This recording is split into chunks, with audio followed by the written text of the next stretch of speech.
إسرائيل محاطة بجدار من الليزر، لا صاروخ أو طائرة أو مقذوف ناري سيمر قبل أن يدمر على خرسانات السور الليزري الوامضة الصاعقة. هذا الحال سيصبح حقيقة واقعة في إسرائيل بعد عام فقط، بحسب رئيس الوزراء الإسرائيلي نفتالي بينيت، الذي تفاخر كثيرا بقرب إقامة منظومة اعتراض صواريخ بالليزر حول إسرائيل، رغم الجدل الواسع الذي أثاره مسؤولون أمنيون إسرائيليون. ليس لأن النظام الصاروخي الليزري ليس حقيقة، بل هو واقع مطلق، لكن بحسبهم ليس بعد عام، وإنما حائط الليزر سيكتمل عام 2025. وبغض النظر عن متى ستتزنر إسرائيل بالليزر، كانت نظرية بينيت واضحة حول الحائط الليزري عندما قال في خطابه أمام المؤتمر السنوي لمعهد دراسات الأمن القومي: الوضع الحالي على سبيل المثال هو أن شخصاً يدعى أحمد يتواجد في غزة يحمل منصة إطلاق صواريخ كلفتها عدة مئات من الدولارات ليطلقها باتجاه إسرائيل، وفي المقابل تبلغ كلفة الصاروخ المعترض الذي تطلقه منظومة القبة الحديدية عدة عشرات الآلاف من الدولارات، ما يعني أن إطلاق صواريخ من حماس أو حزب الله بتكلفة صنعها القليلة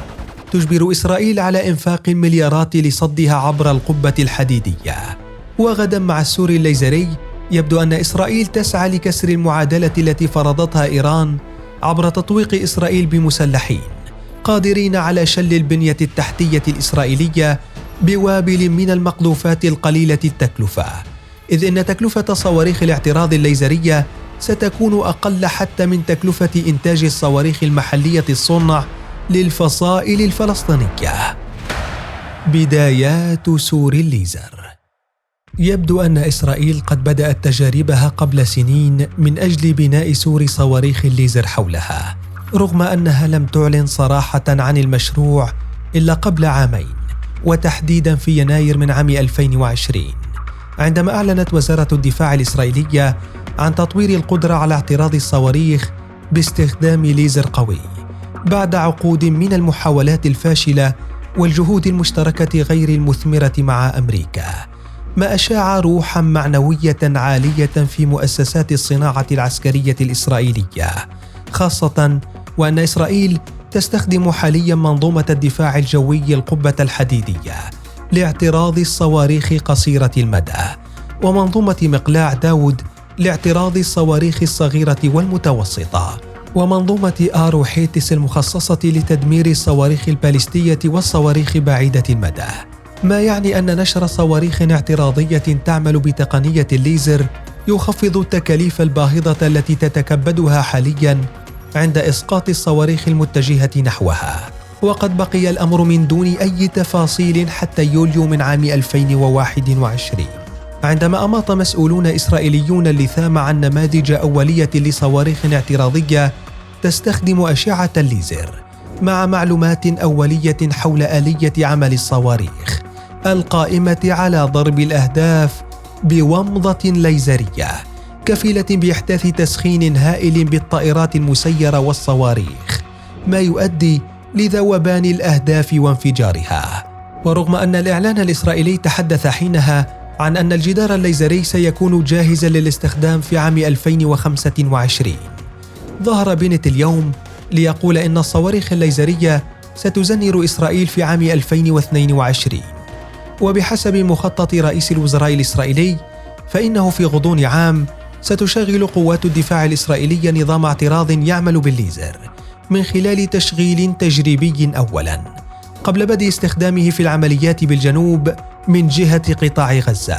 ثم في أماكن أخرى وخاصة على الشريط الحدودي مع لبنان،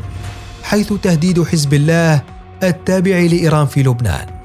وخلال مضي بضع سنين بحسب مخطط بينيت ستتمكن إسرائيل من إحاطة نفسها بحائط من الليزر يحميها من الصواريخ والمقذوفات والطائرات المسيرة بأقل التكاليف الممكنة، في وقت يرى رئيس وزراء إسرائيل بنظام الردع الصاروخي الليزري بديلاً عن منظومة القبة الحديدية عالية الكلفة، بحيث يمكن اعتراض صاروخ أو مقذوف بومضة كهربائية بالقليل من الدولارات. ما زال كثير من الخبراء العسكريين الإسرائيليين يعتقدون أن نظام الليزر الصاروخي لن يكون إلا إضافة إلى الدفاعات الجوية الإسرائيلية الحالية المعتمدة على منظومات القبة الحديدية ومقلاع داود وآرو التي تطلق صواريخ اعتراضية يتكلف كل منها ما بين عشرات الآلاف وملايين الدولارات. وربما قد وصل الأمر برئيس وزراء إسرائيل لأكثر من مجرد تحصين إسرائيل بالحائط الليزري للتخلص من حلقة النار التي أقامتها إيران حول إسرائيل، إلى عرض بيع هذا الجيل المتقدم من نظم الدفاع الجوي لدول أخرى. سور الليزر كيف يعمل؟ قبل عامين في عام 2020 عندما كشف مسؤولون إسرائيليون عن نماذج أولية من صواريخ اعتراضية تستخدم أشعة الليزر، كانت المعلومات الشحيحة عن نظام الدفاع الجوي الجديد تتحدث عن صاروخ على شكل ومضة من الليزر قادر على إحداث تسخين هائل للطائرات المسيرة القادمة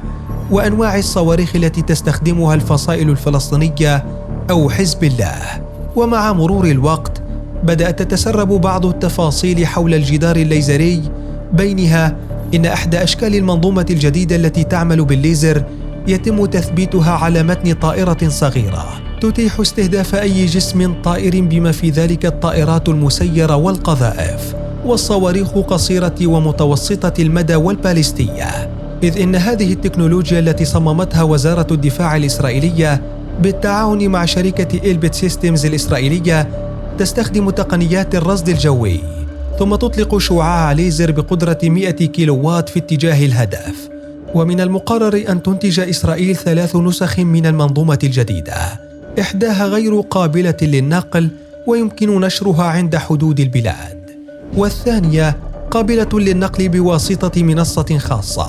أما الثالثة يمكن نشرها على متن طائرة، ما يمكن إسرائيل من بناء جدار من الصواريخ الليزرية حولها لتشكل منظومة دفاعية تحمي من الصواريخ ذات المدى بين المتوسط والبعيد. ما زال مسؤولون أمنيون وخبراء عسكريون إسرائيليون يشككون بتصريحات رئيس الوزراء الإسرائيلي حول جهوزية نظام الدفاع الجوي الصاروخي الليزري عام 2023، حيث تقول شركات تصنيع الأسلحة إن المنظومة لن تكتمل قبل عام 2025، ما فتح باب اعتبار تصريحات بنيت استثمار واستغلال سياسي وذر للرماد في أعين الإسرائيليين، في ظل معلومات تشير إلى أن تشغيل نظام الليزر سيستغرق فترة أطول، خاصة وأن سلسلة التجارب منذ حوالي عامين أثبتت أن الأمر سيستغرق 3 سنوات إضافية على الأقل حتى تصبح هناك جدوى تشغيلية وحتى على مراحل. كما أن المسؤولين الأمنيين الإسرائيليين أكدوا أن نظام الجدار الليزري سيكمل أنظمة الدفاع الحالية مثل القبة الحديدية وليس استبدالها. وأنت برأيك، سواء بعد عام أو 3 أعوام، هل ستنجح إسرائيل ببناء جدار ليزري حولها يحميها من الصواريخ التي تستهدفها خاصة قسام الفلسطينية، أم أن ما فشلت به القبة الحديدية ذات ملايين الدولارات لن ينجح به الجدار الليزري ذو التكلفة المنخفضة؟